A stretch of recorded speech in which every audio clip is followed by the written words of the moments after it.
श्री साई सच्चरित्र अध्याय 7। अद्भुत अवतार श्री साई बाबा की प्रकृति, उनकी यौगिक क्रियाएं, उनकी सर्वव्यापकता, कुष्ठ रोगी द्वारा सेवा, खापरडे के पुत्र को प्लेग, पंडरपुर गमन, अद्भुत अवतार। श्री साई बाबा समस्त यौगिक क्रियाओं में पारंगत थे। 6 क्रियाएं, जिनमें धौती, खंड योग और समाधि आदि भी सम्मिलित हैं। यदि कहा जाए कि वे हिंदू थे तो आकृति से वे यवन से प्रतीत होते थे। कोई भी यह निश्चय पूर्वक नहीं कह सकता था कि वे हिंदू थे या यवन। वे हिंदुओं का रामनवमी उत्सव यथाविधि मनाते थे और साथ ही मुसलमानों का चंदनोत्सव भी। वे उत्सव में दंगलों को प्रोत्साहन तथा विजेताओं को पर्याप्त पुरस्कार देते थे। गोकुल अष्टमी को वे गोपाल काला उत्सव भी बड़ी धूमधाम से मनाते थे। ईद के दिन वे मुसलमानों को मस्जिद में नमाज पढ़ने के लिए आमंत्रित किया करते थे। एक समय मुहर्रम के अवसर पर मुसलमानों ने मस्जिद में ताज़िए बनाने तथा कुछ दिन वहां रहकर फिर जुलूस बनाकर गांव से निकालने का कार्यक्रम रचा। श्री साई बाबा ने केवल 4 दिन ताजियों को वहां रखने दिया और बिना किसी राग द्वेष के 5वें दिन वहां से हटवा दिया। यदि कहें कि वे यवन थे तो उनके कान छिदे हुए थे, और यदि कहें कि वे हिंदू थे तो वे सुनता कराने के पक्ष में थे। नाना साहेब चांदोरकर, जिन्होंने उनको बहुत समीप से देखा था, उन्होंने बतलाया कि उनकी सुन्नत नहीं हुई थी। साई लीला पत्रिका श्री बी देव द्वारा लिखित, शीर्षक बाबा यवन की हिंदू, पृष्ठ 562 देखो। यदि कोई उन्हें हिंदू घोषित करें तो वे सदा मस्जिद में निवास करते थे, और यदि यवन कहें तो वे सदा वहां धूनी प्रज्वलित रखते थे तथा अन्य कर्म जो कि इस्लाम धर्म के विरुद्ध हैं, जैसे चक्की पीसना, शंख तथा घंटानाद, होम आदि कर्म करना, अन्नदान और अर्घ्य द्वारा पूजन आदि सदैव वहां चलते रहते थे। यदि कोई कहे कि वे यवन थे तो कुलीन ब्राह्मण और अग्निहोत्री भी अपने नियमों का उल्लंघन कर सदा उनको साष्टांग नमस्कार किया करते थे। जो उनके स्वदेश का पता लगाने गए, उन्हें अपना प्रश्न ही विस्मृत हो गया और वे उनके दर्शन मात्र से मोहित हो गए। अस्तु, इसका निर्णय कोई न कर सका कि यथार्थ में साई बाबा हिंदू थे या यवन। इसमें आश्चर्य ही क्या है। जो अहम व इंद्रिय जन्य सुखों को तिलांजलि देकर ईश्वर की शरण में आ जाता है, तथा जब उसे ईश्वर के साथ अभिन्नता प्राप्त हो जाती है, तब उसकी कोई जाति पांति नहीं रह जाती। इसी कोटि में श्री साई बाबा थे। वे जातियों और प्राणियों में किंचित मात्र भी भेदभाव नहीं रखते थे। फकीरों के साथ वे आमिष और मछली का सेवन भी कर लेते थे। कुत्ते भी उनके भोजन पात्र में मुंह डालकर स्वतंत्रता पूर्वक खाते थे, परंतु उन्होंने कभी कोई आपत्ति नहीं की। ऐसा अपूर्व और अद्भुत श्री साई बाबा का अवतार था।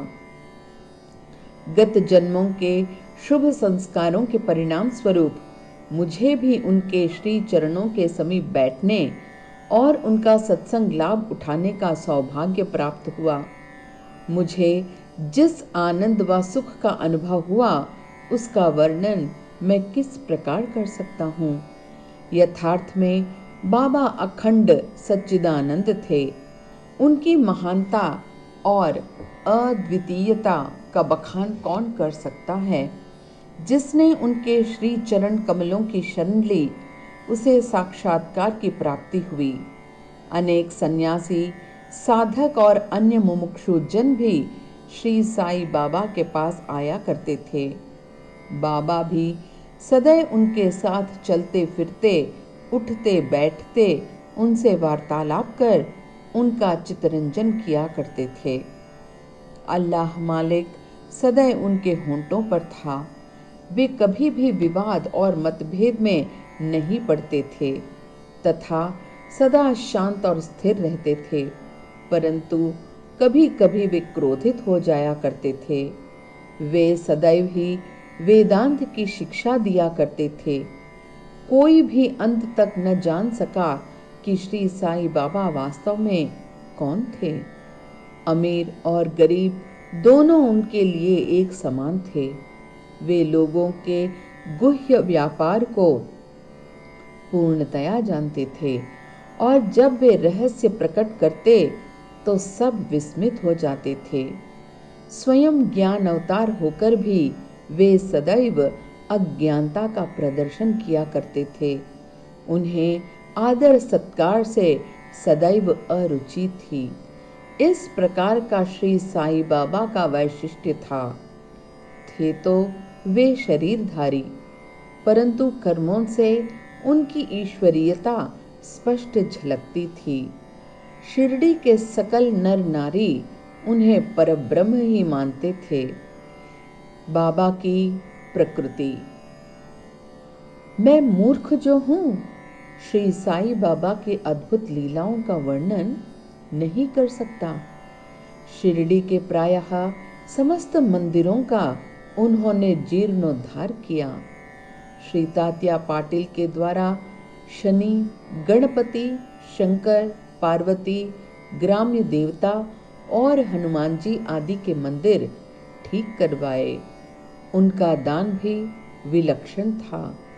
दक्षिणा के रूप में जो धन एकत्रित होता था, उसमें से वे किसी को 20 रुपये, किसी को 15 रुपये या किसी को 50 रुपये इस प्रकार प्रतिदिन स्वच्छंदता पूर्वक वितरण कर देते थे।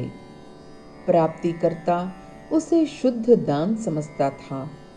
बाबा की भी सदैव यही इच्छा थी कि उसका उपयुक्त रीति से व्यय किया जाए। बाबा के दर्शन से भक्तों को अनेक प्रकार का लाभ पहुंचता था। अनेकों निष्कपट और स्वस्थ बन गए। दुष्टात्मा पुण्यात्मा में परिणत हो गए।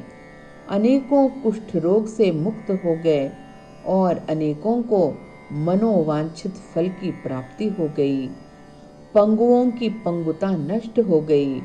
उनकी कीर्ति दूर दूर तक फैलती गई और भिन्न भिन्न स्थानों से यात्रियों के झुंड शिरडी आने लगे। बाबा सदा धूनी के पास ही आसन जमाए रहते और वहीं विश्राम किया करते थे। वे कभी स्नान करते और कभी स्नान किए बिना ही समाधि में लीन रहते थे। वे सिर पर एक साफा, कमर में एक धोती और तन ढकने के लिए एक अंगरखा धारण करते थे।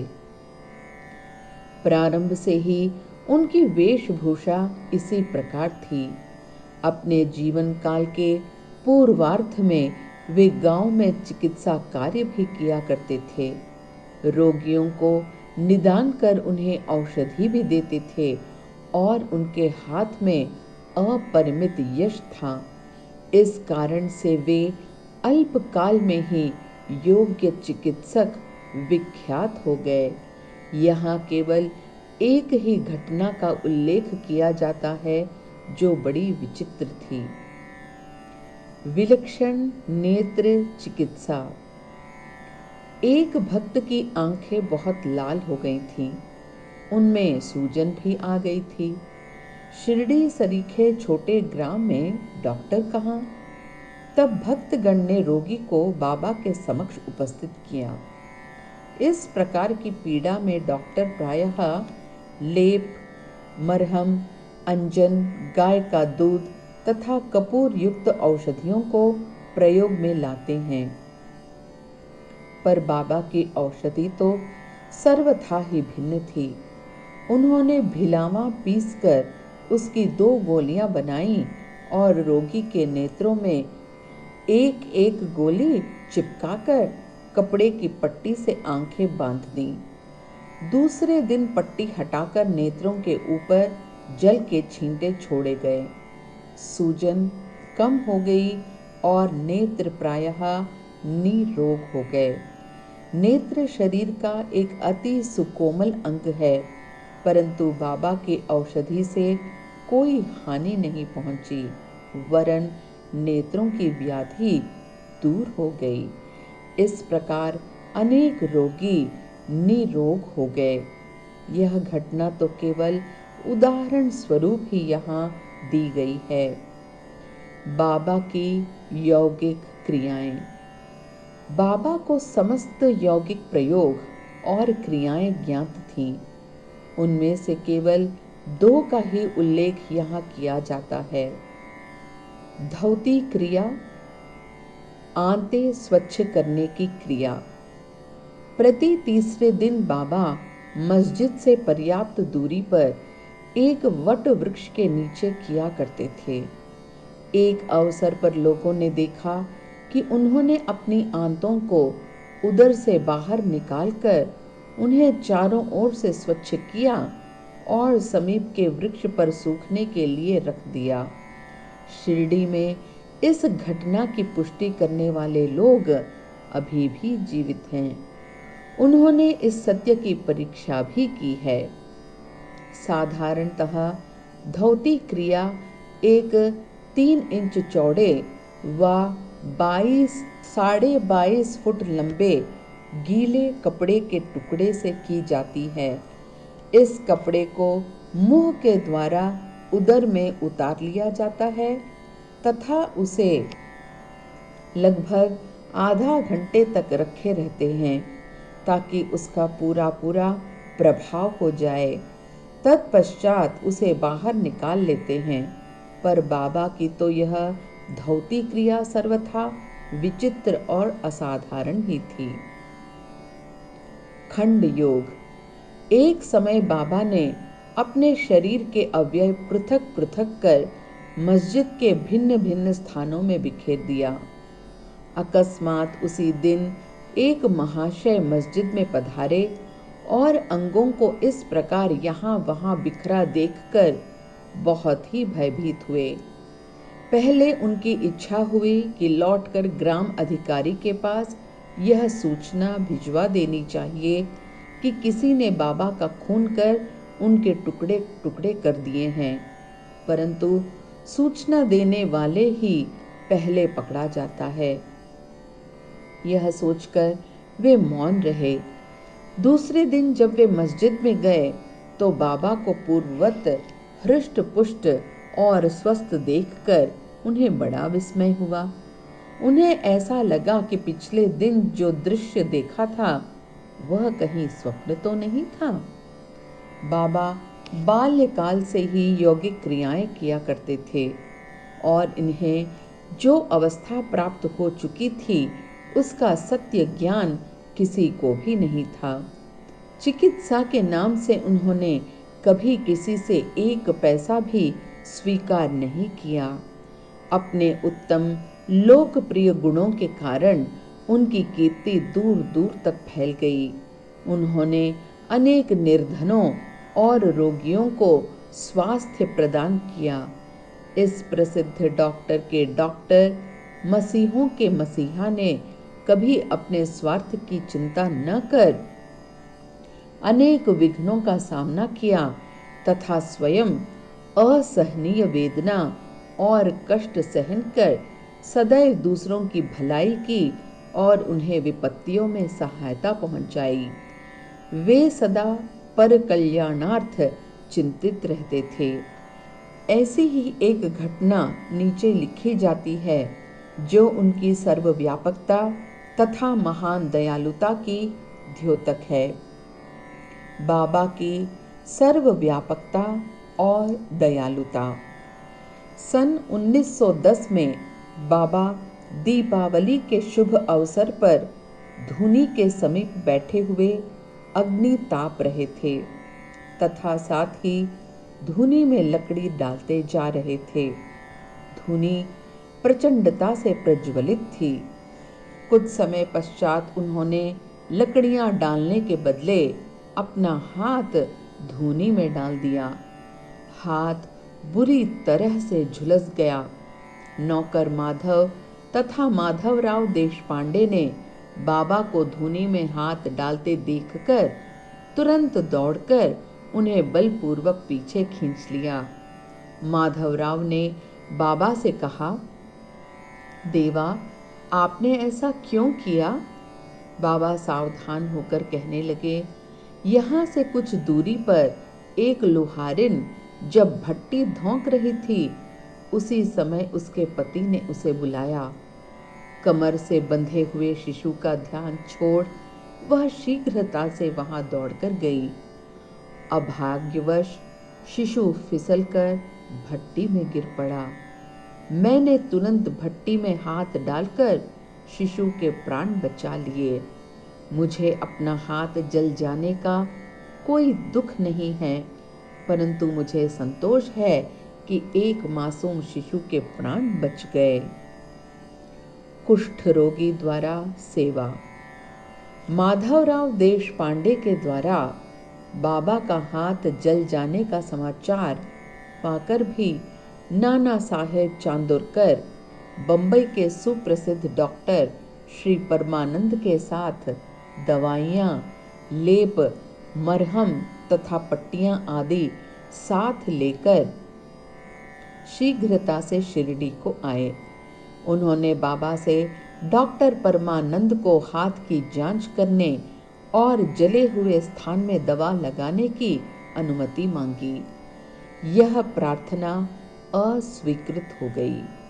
हाथ जल जाने के पश्चात एक कुष्ठ रोग पीड़ित भक्त भागोजी शिंदे उनके हाथ पर सदैव पट्टी बांधते थे। उनका कार्य था प्रतिदिन जले हुए स्थान पर घी मलना और उसके ऊपर एक पत्ता रखकर पट्टियों से उसे पुनः पूर्ववत कसकर बांध देना। घाव शीघ्र भर जाए, इसके लिए नाना साहेब चांदोरकर ने पट्टी छोड़ने तथा डॉक्टर परमानंद से जांच व चिकित्सा कराने का बाबा से बारंबार अनुरोध किया।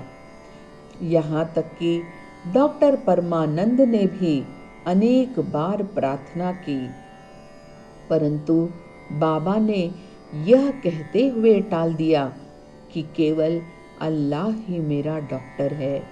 उन्होंने हाथ का परीक्षण करवाना अस्वीकार कर दिया। डॉक्टर परमानंद की दवाइयाँ शिरडी के वायुमंडल में न खुल सकी और न उनका उपयोग ही हो सका। फिर भी डॉक्टर साहेब का परम भाग्य था जो उन्हें बाबा के श्री दर्शन का लाभ हुआ।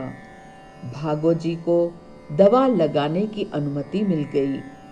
कुछ दिनों के उपरांत जब घाव भर गया तब सब भक्त सुखी हो गए, परंतु यह किसी को भी ज्ञात न हो सका कि कुछ पीड़ा शेष रही थी या नहीं। प्रतिदिन प्रातःकाल धृत से हाथ की मालिश और पुनः कसकर पट्टी बांधना श्री साई बाबा की समाधि पर्यंत यह कर्म इसी प्रकार चलता रहा। श्री साई बाबा सदृश पूर्ण सिद्ध को यथार्थ में इस चिकित्सा की भी कोई आवश्यकता नहीं थी, परंतु भक्तों के प्रेमवश उन्होंने भागोजी की यह सेवा निर्विघ्न स्वीकार की।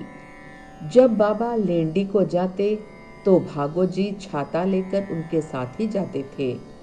प्रतिदिन प्रातःकाल जब बाबा धुनी के पास आसन पर विराजते तब भागोजी वहां पहले से ही उपस्थित रहकर अपना कार्य प्रारंभ कर देते थे। भागोजी ने पिछले जन्म में अनेक पाप कर्म किए थे, इस कारण वे कुष्ठ रोग से पीड़ित थे।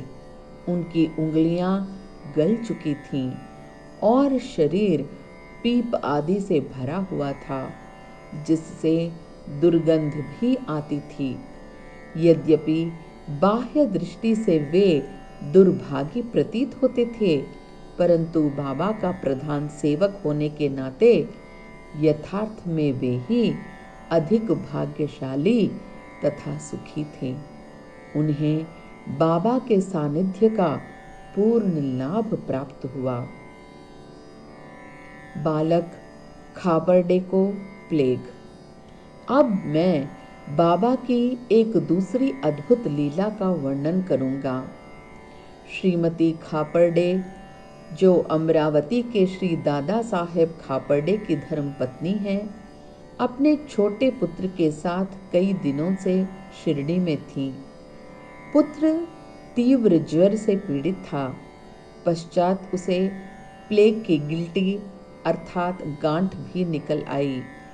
श्रीमती खापर्डे भयभीत हो बहुत घबराने लगी और अमरावती लौट जाने का विचार करने लगी। संध्या समय जब बाबा वायु सेवन के लिए वाड़े अर्थात अब जो समाधि मंदिर कहा जाता है के पास से जा रहे थे, तब उन्होंने उनसे लौटने की अनुमति मांगी तथा कंपित स्वर में कहने लगी कि मेरा प्रिय पुत्र प्लेग से ग्रस्त हो गया है, अतः अब मैं घर लौटना चाहती हूँ। प्रेम पूर्वक उनका समाधान करते हुए बाबा ने कहा, आकाश में बहुत बादल छाए हुए हैं, उनके हटते ही आकाश पूर्ववत स्वच्छ हो जाएगा। ऐसा कहते हुए उन्होंने कमर तक अपनी कफनी ऊपर उठाई और वहां उपस्थित सभी लोगों को अंडों के बराबर 4 गिल्टियां दिखाकर कहा, देखो मुझे अपने भक्तों के लिए कितना कष्ट उठाना पड़ता है, उनके कष्ट मेरे हैं। यह विचित्र और असाधारण लीला देखकर लोगों को विश्वास हो गया कि संतों को अपने भक्तों के लिए किस प्रकार कष्ट सहन करने पड़ते हैं। संतों का हृदय मोम से भी नरम तथा मक्खन जैसा कोमल होता है। वे अकारण ही भक्तों से प्रेम करते हैं और उन्हें अपना निजी संबंधी समझते हैं। पंढरपुर गमन और निवास। बाबा अपने भक्तों से कितना प्रेम करते हैं और किस प्रकार उनकी समस्त इच्छाओं तथा समाचारों को पहले से ही जान लेते थे, इसका वर्णन कर मैं यह अध्याय समाप्त करूंगा। नाना साहेब चांदोरकर बाबा के परम भक्त थे। वे खान देश में नंदुरबार के मामलतदार थे। उनका पंढरपुर को स्थानांतरण हो गया और श्री साईं बाबा की भक्ति उन्हें फलदायी हो गई, क्योंकि उन्हें पंढरपुर, जो भूवैकुंठ यानी पृथ्वी का स्वर्ग सदृश ही समझा जाता है, उसमें रहने का अवसर प्राप्त हो गया। नाना साहेब को शीघ्र ही कार्यभार संभालना था, इसलिए वे किसी को पूर्व पत्र या सूचना दिए बिना ही शीघ्रता से शिरडी को रवाना हो गए। वे अपने पंढरपुर में अचानक ही पहुंचकर अपने विठोबा अर्थात बाबा को नमस्कार कर फिर आगे प्रस्थान करना चाहते थे। नाना साहेब के आगमन की किसी को भी सूचना न थी, परंतु बाबा से क्या छिपा था, वे तो सर्वज्ञ थे। जैसे ही नाना साहेब नीमगांव पहुंचे, बाबा पास बैठे हुए मालसापति अप्पा शिंदे और काशीराम से वार्तालाप कर रहे थे। उसी समय मस्जिद में स्तब्धता छा गई और बाबा ने अचानक ही कहा, चलो चारों मिलकर भजन करें। पंढरपुर के द्वार खुले हुए हैं, यह भजन प्रेम पूर्वक गाएं। सब मिलकर गाने लगे, जिसका अर्थ है मुझे पंढरपुर जाकर वहीं रहना है, क्योंकि वह मेरे स्वामी का घर है। बाबा गाते जाते और भक्तगण उसे दोहराते जाते थे। कुछ समय में नाना साहेब ने वहां सकुटुंब पहुंचकर बाबा को प्रणाम किया। उन्होंने बाबा से पंढरपुर पधारने तथा वहां निवास करने की प्रार्थना की। पाठकों, अब इस प्रार्थना की आवश्यकता ही कहाँ थी। भक्तगण ने नाना साहेब को बतलाया कि बाबा पंढरपुर वास के भाव में पहले से ही थे। यह सुनकर नाना साहेब द्रवित हो श्री चरणों पर गिर पड़े और बाबा की आज्ञा उदी तथा आशीर्वाद प्राप्त कर वे पंढरपुर को रवाना हो गए। बाबा की कथाएं अनंत हैं। अन्य विषय जैसे मानव जन्म का महत्व, बाबा का भिक्षावृत्ति पर निर्वाह, बाईजा बाई की सेवा तथा अन्य कथाओं को अगले अध्याय के लिए शेष रखकर अब मुझे यहाँ विश्राम करना चाहिए। श्री सद्गुरु साईनाथ अर्पणमस्तु। शुभम भवतु।